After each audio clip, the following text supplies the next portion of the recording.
নমস্কার, আপনারা দেখছেন সময় কলকাতা। সময় নিউজ নিয়ে আমি পৃথা রয়েছি আপনাদের সঙ্গে। এখন চোখ রাখবো বিস্তারিত খবরে। বীরভূমে পাথর বালি ব্যবসায়ী ডেরায় পুলিশি অভিযান। সেই অভিযানে উদ্ধার কোটি কোটি টাকা ও সোনা।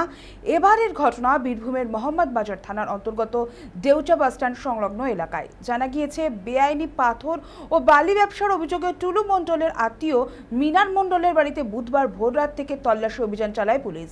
পুলিশ সূত্রে খবর, অভিযানে প্রায় 5.5 কোটি টাকা নগদ এবং 15 কেজি সোনা উদ্ধার হয়েছে। বিপুল পরিমাণ নগদ টাকা গোনার কাজ দীর্ঘক্ষণ চলে প্রশাসনের তরফে। পাশাপাশি বাড়ির বিভিন্ন অংশেও তল্লাশি চালানো হয়। এই অভিযানের সময় গোটা এলাকায় মোতায়েন করা হয় বিশাল পুলিশ বাহিনী ও র্যাব। অপরদিকে মুখ্যমন্ত্রী শুভেন্দু অধিকারী সামাজিক মাধ্যমে পুলিশকে অভিনন্দন জানিয়েছেন।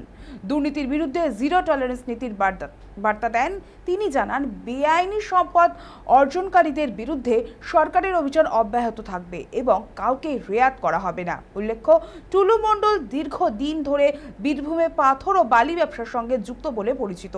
এর আগেও তার একাধিক আস্তানায় হানা দিয়েছে পুলিশ ও তদন্তকারী সংস্থা।